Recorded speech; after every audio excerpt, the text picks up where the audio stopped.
Ground पे जाके देखें, हवाई आंकड़े ना दें। पूरे देश भर में अगर देखें तो कई सुसाइड नोट में लिखा है कि इलेक्शन कमीशन जिम्मेदार है। इतनी टेंशन आ जाती है उसके दिमाग में कि वो खुद ही मानसिक संतुलन खो देगा अगर इतना कोई प्रेशर आम आदमी पे डालेगा। लगातार एसआईआर की प्रक्रिया जारी है। चुनाव आयोग का कहना है उत्तर प्रदेश में लगभग 70% एसआईआर की प्रक्रिया पूरी हो चुकी है। इसी पे ज्यादा बात करने के लिए हमारे साथ मौजूद है कांग्रेस के सांसद तनुज पुनिया जी। सर, चुनाव आयोग कह रहा है 70% अब तक जो है प्रक्रिया पूरी हो चुकी है, आप लोग उसमें कमी बता रहे हैं। कमी क्या, 50% भी पूरी नहीं हुई है। अगर ग्राउंड पे जाके देखें, हवाई आंकड़े ना दें तो आपको पता चलेगा कि 50% भी कंप्लीशन नहीं है। अपलोड जो बता रहे हैं 70 नहीं 77% उनका डेटा कह रहा है। आज की बात नहीं है, ये है आपके 2 तारीख की बात, जब उन्होंने आंकड़े रिलीज किए थे। 77% उन्होंने कहा कि अपलोड कर दिया हमने। तो कहाँ से कर दिया उन्होंने अपलोड? इतना फिजिकली इम्पॉसिबल है। डेट बढ़ाने की जरूरत क्यों पड़ी अगर 70% 2 दिसंबर तक ही हो गया था? कहीं ना कहीं इनके पास लिस्ट पहले से तैयार है। इन्होंने फर्जी वोटर अपने ऐड करा लिए हैं। इन्होंने जो इनको वोट नहीं करते हैं उन लोगों के नाम कटवा दिए हैं, और बाकी ये बस खाना पूर्ति के लिए, दिखावे के लिए प्रक्रिया चला रहे हैं। अगर कायदे से एसआईआर करना था इनको, रिवीजन करना था इनको, तो कम से कम 4 से 6 महीने का टाइम देना था, ताकि हर एक नागरिक को पूरा मौका मिलता अपना नाम बढ़वाने का, अपने वोटर लिस्ट को दुरुस्त कराने का पूरा मौका दिया जाना चाहिए था, जैसे पहले रिविजन्स में होता आया है। लेकिन एस लगा देने से, स्पेशल कर देने से और समय कम कर देने से फायदा किसका हुआ? भारतीय जनता पार्टी का हुआ है, जब ये तैयारी उनकी थी पूरी।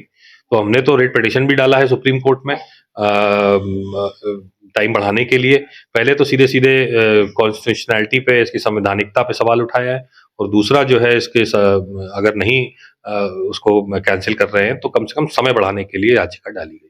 सर, आप कह रहे हैं कि ऐसा जो हो रहा है इसमें गड़बड़ी है, लेकिन एसआईआर की अगर बात की जाए तो विपक्ष ने ही इस मुद्दे को उठाया था, तो इसको लेकर एसआईआर शुरू किया गया है, और आप लोग कह रहे हैं इसमें ऐसा कुछ नहीं है।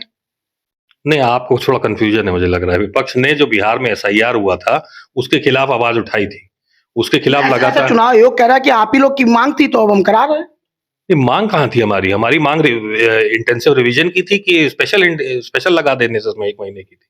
और जिस तरह से ये कर रहे हैं वो उसकी तो कोई बात ही नहीं हुई थी।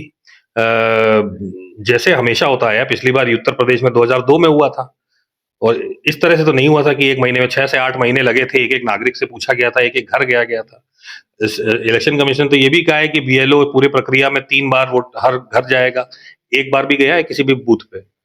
हो सकता है पूरे उत्तर प्रदेश में 8-10 बूथ पे एक बीएलओ ने हर घर गया हो, वो भी 1 बार।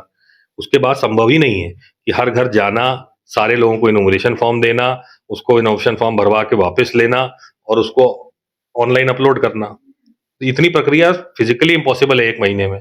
इन सब चीजों में समय लगता है, लेकिन समय इलेक्शन कमीशन ने दिया नहीं। अल्टीरियर मोटिव है उनके, कुछ और मोटिव्स हैं, वो उनके पूरे हो रहे हैं। इसीलिए हम लोग बार बार मांग उठा रहे हैं, इसलिए सुप्रीम कोर्ट तक हम लोग को जाना पड़ रहा है।